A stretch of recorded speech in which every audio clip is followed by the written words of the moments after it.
Bien-aimés de Dieu, vie abondante dans le nom de notre Seigneur Jésus-Christ. Nous voici ce 20 février 2025 autour du psaume 102 qui va faire l'objet de notre méditation et ensuite de notre prière. Alors, de quoi s'agit-il dans ce psaume? Il s'agit du cri de l'homme qui se trouve dans l'affliction. Dans cette prière, le psalmiste s'identifie avec le peuple. Il adresse une complainte dont la souffrance se confond avec celle de son peuple. Le psaume peut être médité en 3 strophes. Les 12 premiers versets nous font état de l'affliction et de l'appel à Dieu. Ces versets dépeignent l'affliction du suppliant qui, malgré la souffrance et la douleur, il garde sa confiance en Dieu. Le psalmiste reconnaît que malgré l'humiliation faite à Israël, Dieu demeure le maître de toutes choses et de tout temps. Il fait ainsi appel à Dieu car sa situation est déplorable.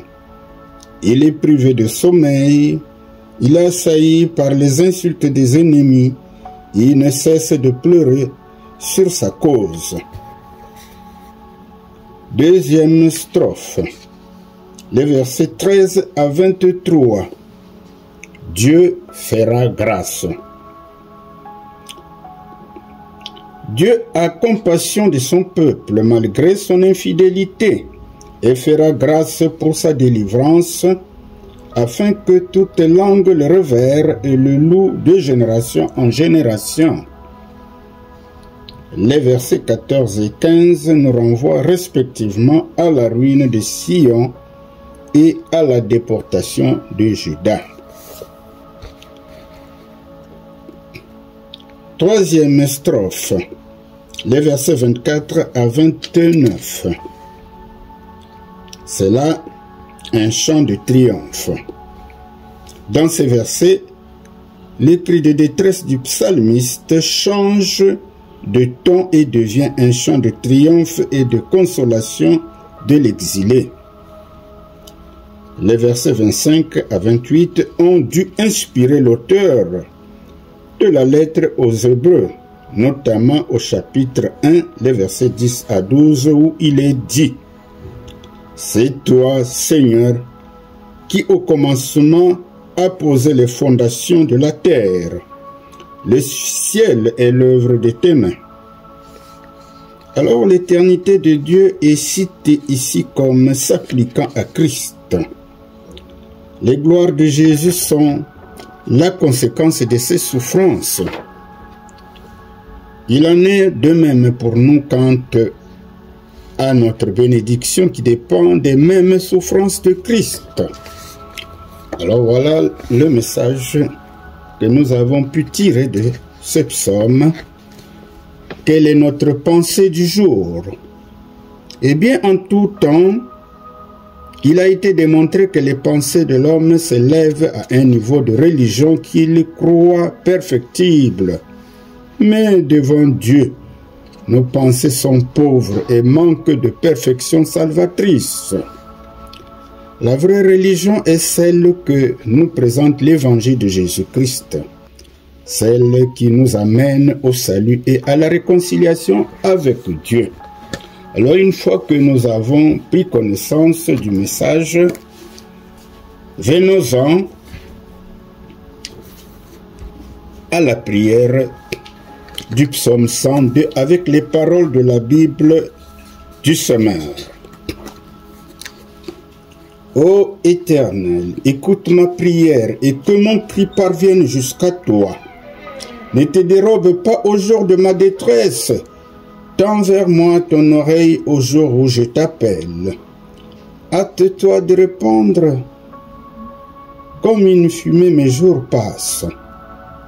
J'ai comme un brasier dans les eaux. Pareil à l'herbe fauchée au soleil, j'ai le cœur desséché. J'en oublie de manger mon pain, à force de gémir. Je n'ai que la peau sur les os. Je suis devenu comparable à la corneille du désert. Je suis pareil au chat huant qui hante les lieux désolés. Je reste privé de sommeil. Je ressemble à un oisillon resté seul sur un toit. Mes ennemis ne cessent de m'insulter. Ils se moquent de moi, souhaitant à ceux qu'ils maudissent de subir mon malheur. Je me nourris de cendres au lieu de pain, et ma boisson est mêlée de mes larmes. Dans ton indignation et ta colère, tu m'as saisi, puis tu m'as rejeté. Tout comme l'ombre qui s'étire, mes jours déclinent, et je suis comme l'herbe qui se dessèche. Mais toi, tu règnes pour toujours, ô Éternel, et tu interviendras tout au long des générations. Oui, tu te lèveras, et de Sion tu auras compassion. L'heure est là de lui faire grâce. Le moment est venu. Tes serviteurs ont gardé l'amour de ces pierres. Ils les sont attachés à ses ruines. Les nations révéreront l'Éternel. Tous les rois de la terre reconnaîtront sa gloire. L'Éternel rebâtit Sion pour y paraître dans sa gloire. Il a égard à la prière de ceux qui sont dépossédés. Il ne méprisera pas leur demande. Que cela soit mis par écrit pour la génération future. Le peuple qui sera créé te rendra gloire, ô Éternel. Du haut de sa demeure sainte, l'Éternel s'est penché vers nous. Du ciel, il regarde la terre et il entend les plaintes de ceux qui sont captifs. Il vient pour détacher les liens des condamnés à mort, pour que l'on publie en Sion la renommée de l'Éternel, sa louange à Jérusalem, quand se rassembleront les peuples et les royaumes, tous ensemble, afin d'adorer l'Éternel. Il a brisé ma force au milieu de ma course et abrégé mes jours. C'est pourquoi je m'écrie. Mon Dieu, ne me fais pas mourir au milieu de mes jours, toi qui subsistes d'âge en âge. Tu as jadis fondé la terre, le ciel est l'œuvre de tes mains. Ils périront, mais tu subsisteras.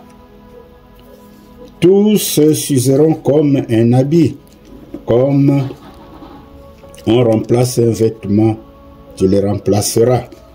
Mais toi, tu es toujours le même, tes années ne finiront pas. Les enfants de tes serviteurs auront une demeure sous ton regard. Leur descendance sera fermement établie. Amen. Alors ici, nous avons la prière d'un malheureux. Faisons mienne cette prière avec nos propres paroles. Que Dieu vous bénisse. Amen.